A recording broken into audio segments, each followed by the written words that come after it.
Bonsoir, M. Blain. Bonsoir, M. Parlons de la prémisse tout d'abord, du contexte dans lequel tout ça s'inscrit, c'est-à-dire l'incapacité, dit-on, d'Hydro-Québec de fournir suffisamment d'hydroélectricité aux gros clients industriels.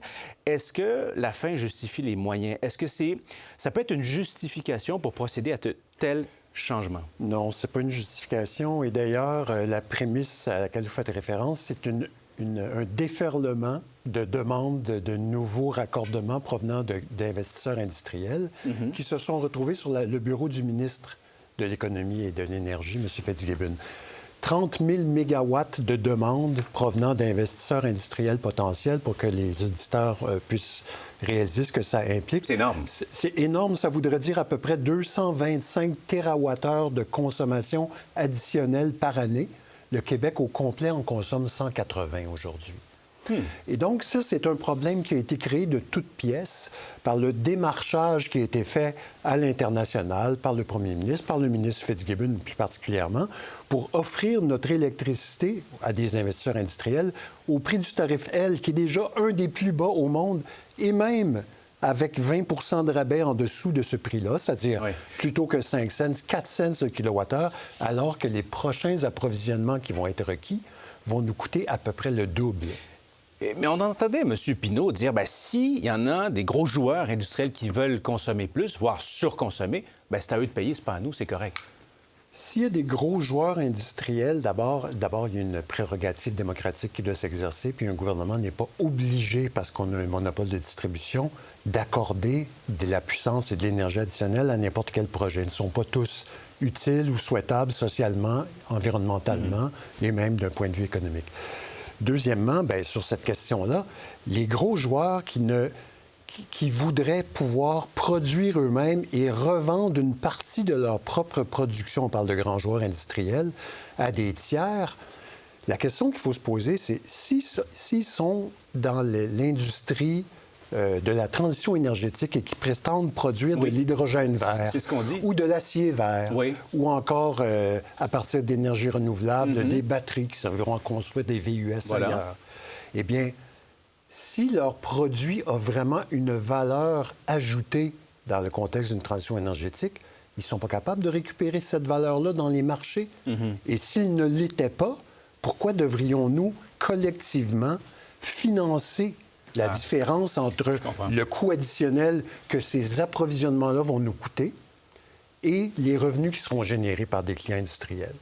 Alors donc, ces investisseurs-là, ce qu'ils espèrent, c'est pouvoir, par exemple, produire 100 unités d'énergie alors qu'ils en ont besoin de 60 et d'en vendre une quarantaine de façon opportuniste à des moments de pointe, à gros prix, à Hydro-Québec, voire même pour la fine pointe à des prix qui atteignent 30 ou 50 cents du kilowattheure. Et dans la foulée de tout ça se pose toute une kyrielle de questions, notamment, c'est probablement la question que les gens se posent en nous écoutant, l'impact sur les tarifs. L'impact sur les tarifs... Quel serait-il et pourquoi, si c'est le cas, y aurait-il un impact à la hausse? Bon, alors, si on décide d'accorder sans condition à tous ces demandeurs de nouveaux raccordements industriels à 5 cents, voire même à 4 cents le kilowattheure de l'électricité qui va nous en coûter probablement 10 cents à produire, eh bien, c'est la collectivité des clients qui va devoir éponger le déficit des revenus à 5 cents par rapport au coût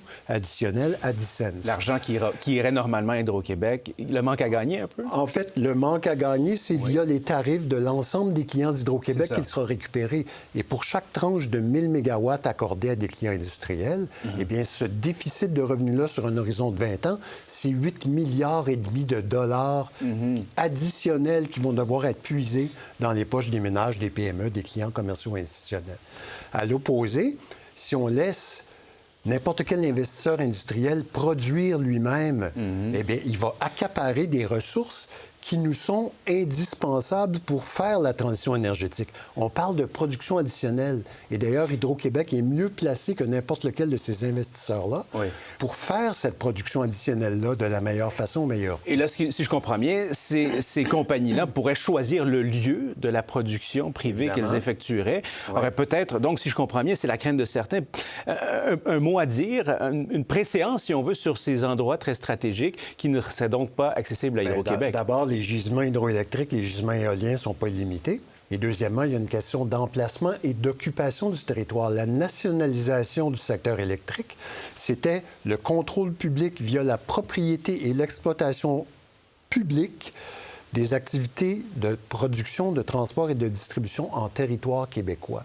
On n'a pas besoin de privatiser Hydro-Québec pour dénationaliser à petit feu et morceler. C'est ce qui se passe en ce moment, selon vous? C'est exactement la dynamique que le gouvernement de la CAQ, en toute absence de légitimité démocratique, semble vouloir mettre de l'avant. Et c'est ce qui s'annonce déjà depuis 1 an et demi. Il est où ce déni de démocratie, selon vous? Bien, c'est que d'abord, le gouvernement de la CAQ n'a pas de mandat politique. Il n'a aucunement, comme les porte-paroles des partis d'opposition l'ont mentionné, il n'a aucunement mentionné cette intention-là, ni dans son programme politique, ni lors de la dernière campagne électorale. Donc, il n'a pas de mandat formel. Mais si M. Fitzgibbon a dit aujourd'hui, par voie de communiqué, bien, il faut être créatif. On n'a pas le choix. Il y en va de l'intérêt de l'économie du Québec, des ambitions des industries industrielles qui, au final, profitent aux Québécois. Alors, si on veut être créatif, il faut tout de même rester rationnel. Pour faire la transition énergétique du Québec, c'est-à-dire sortir les quelques dizaines de milliards de litres d'essence qu'on consomme aujourd'hui et les quelques 6 milliards de mètres cubes de gaz naturel, eh bien, ça va prendre à peu près 150 TWh de disponibilité électrique additionnelle pour remplacer cette consommation-là. Ça équivaut à une dépense additionnelle de 15 milliards de dollars par année que nous allons devoir assumer à même nos tarifs d'électricité.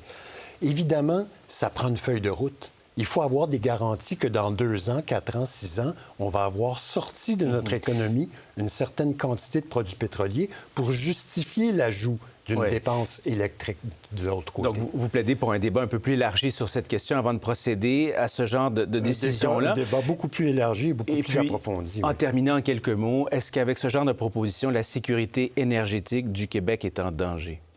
Elle n'est pas en danger, mais l'accès aux ressources énergétiques va être laissé à la discrétion et en fonction d'intérêts particuliers, d'intérêts privés, plutôt qu'encadré et guidé par la recherche de l'intérêt commun, l'intérêt public.